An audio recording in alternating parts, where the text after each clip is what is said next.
Stand here on a corner of Indian School Road here in Phoenix, Arizona, and kind of ashamed to admit that I have lived out here for since the early 90s. And Indian School Road, interesting, is it runs all the way through Phoenix and into Scottsdale and into the Maricopa Pima Indian Reservation. So I'm here at the Indian School Park because with all the insane MAGA hate nowadays, especially against brown and poor people, that we are actually going through another ethnic cleansing. I had decided, like, what Indian school? Why is it called that? And this is where kind of my shame and embarrassment comes in, because it was an Indian school. It sounds innocent enough. But since we're going through another ethnic cleansing right now here in the United States, so don't kid yourself for a second, what's happening with these so-called mass exiles or deportations is an ethnic cleansing, because they are, look, I've already been through this with a video. MAGA, you have no standing whatsoever to say it's not racism. You're just against illegal immigration. You want the immigration laws to be enforced. That is, nobody believes you because they're going to the farms. Like there was one recently in California, I think it was in Ventura County. They're not going after the farm owners for violating immigration law. They're only going after the poor brown people. So nobody believes you when you say that. So Indian school here, this is very interesting because that was part of, up until the 80s, I'm gonna go down to the school here in a second, going back over 100 years, the cultural genocide and ethnic cleansing of the native populations, sort of with these so-called Indian schools. And so Phoenix is not the only city with an Indian school road. So Arizona had a lot of these Indian schools for so-called assimilation, which is another way of saying cultural genocide and ethnic cleansing, to destroy the culture and of the Native American, like the Apaches and the Navajo, the Hopi. That's what these schools were in place to do. So again, I'm a bit ashamed that I did not know that was the meaning and the significance behind Indian school. So I've mentioned before, we have these scars of colonialism and ethnic and cultural genocide against the native populations here, where the Indian School Road actually runs into the Maricopa Pima Indian Reservation, as I mentioned. So the scars are all around. And now we have fresh wounds because the current administration is now trying to, anytime they start opening things up for mining, when you hear mining, you can think about the atrocities and the genocide waged against the native populations here in Arizona. And so that's another thing that they want to go, and they want to open up the lands. They want to go into the reservations and they want to start doing mining again, but I'll get to that in just a moment. Let's take a look at the actual school itself. So this is the actual campus, if you can call it that. The assimilation, well, let's call it what it is. It was cultural genocide, and this is from 1891. And it was open until 1981, so about 100 years. What to remember is this was to wipe out their culture. So children were brought here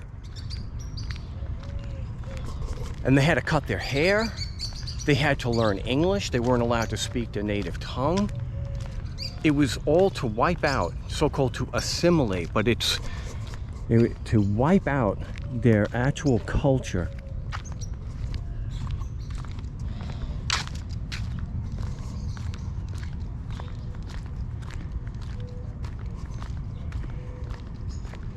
Wow, it's a little emotional to be here and realize what happened here. And to realize that you have such insane levels of hate still, that you have a disgusting tweet from Ann Coulter, who you don't expect to any different from someone like that, that we didn't kill enough Indians in 2025. We didn't kill enough Indians. But such is the level of hate still in the United States. But this is history, and history is not always going to make you have a warm fuzzy. But history is not always beautiful. History is not always something we want to hear.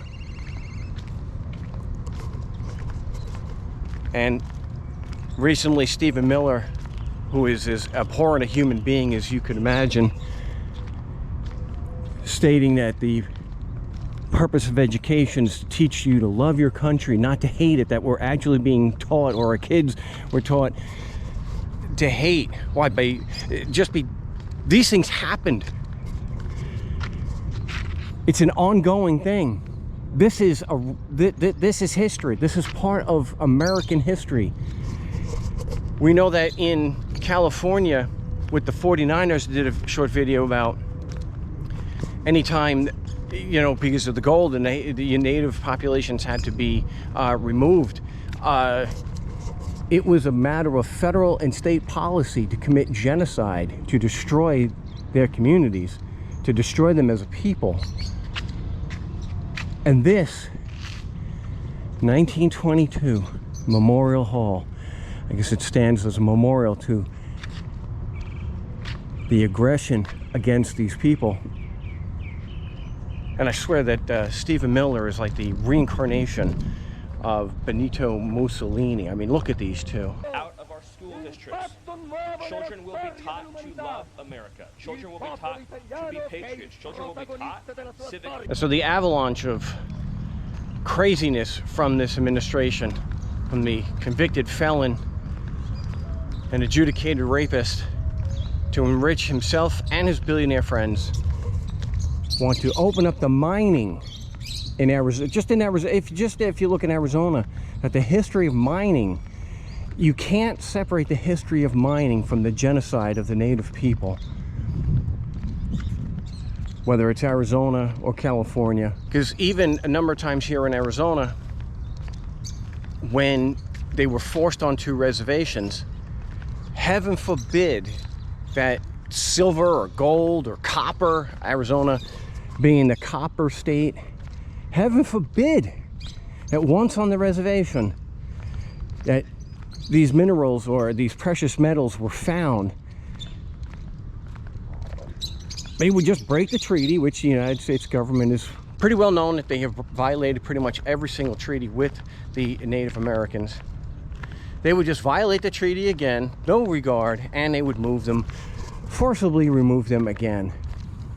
But the idea of forcing children into these schools, again, this happened into modern times, to erase their identities, so-called assimilation, which was part of United States policy before there was a United States. It's abhorrent, it's horrible, it's a damn genocide, and it's a continuing. As we'll see, hopefully they'll be able to have their lands protected. So much of the national monuments are on, like for example here in Arizona, they're on tribal land. So they're on reservations. They're on the Navajo Nation or the Apache Nation. It's on their land. So a lot of these threats to open up the national parks, national monuments, they want to get rid of the whole national monument protections. That's going to affect, of course, the Native American populations there. It's wow, this is kind of gives me an idea what it would be like to walk through one of the concentration camps. I know that they weren't slaughtered en masse here. It's yeah. This is, history is not always pretty, and this is proof of that. It's the plaque. Ooh, The Indian will become an asset or liability as we cultivate or fail to cultivate his body, mind, and soul with a view to fitting him for an honorable place in our social and economic structure. Gosh, wow. This is a monument. This is a monument to white supremacy. That even though there was an ongoing 400-year genocide, they still supported the United States in both world wars. We know the code breakers. But this is manifest destiny. It's inescapable. This is history. This happened. The idea that of manifest destiny, talk about white supremacy right there, and it was a policy up until modern times. It still is, because they could just wipe away the national monument protections and go after their sacred land, whether they consider sacred or not, it's their land. But that's what these are. It's also a monument, I think, to the resiliency of the people, that they are still here and trying to preserve what's left of their culture. It's not even a matter of, you'll hear the white supremacists that somehow the Anglo-European culture is better. But by what metric? So you can have a phone and roads, but you decimate entire populations and destroy entire nations? Obviously, the lessons of the past have not been learned. That we have poor people, poor brown people, who are not being deported to their country of origin, let's say to Mexico if they're from Mexico, but they're being sent to Africa, they're being sent to other countries. And now we have alligator Alcatraz. I can't help that. That's actually just what reminded me of that. Absolutely disgraceful concentration camps in the United States. It's because we forget the history. We try to ignore the history of something like that, like it didn't happen, or it's not ongoing and happening still. Yeah, these are tough subjects. These are very difficult things to address.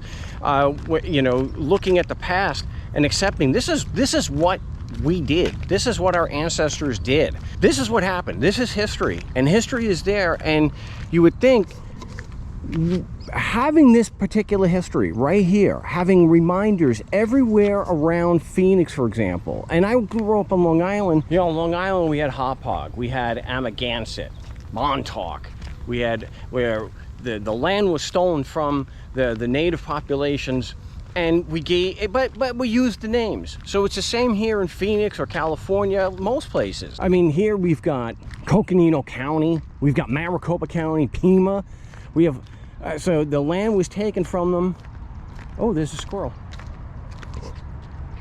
So the land was taken from them. So all these scars remain to remind us. Unfortunately, despite all this history all around us, all these reminders, we still have old wounds and now fresh wounds as this administration continues its just absolutely bloodthirsty and hateful drive at another ethnic cleansing against poor non-white people. Because not learning from our past, as the old saying goes, we're doomed to repeat it. And the United States is clearly repeating this kind of ugly history. We got a lot of work to do. They're poisoning the blood of our country. That's what they've done. They poison. They're eating the dogs, the people that came in. They're eating the cats.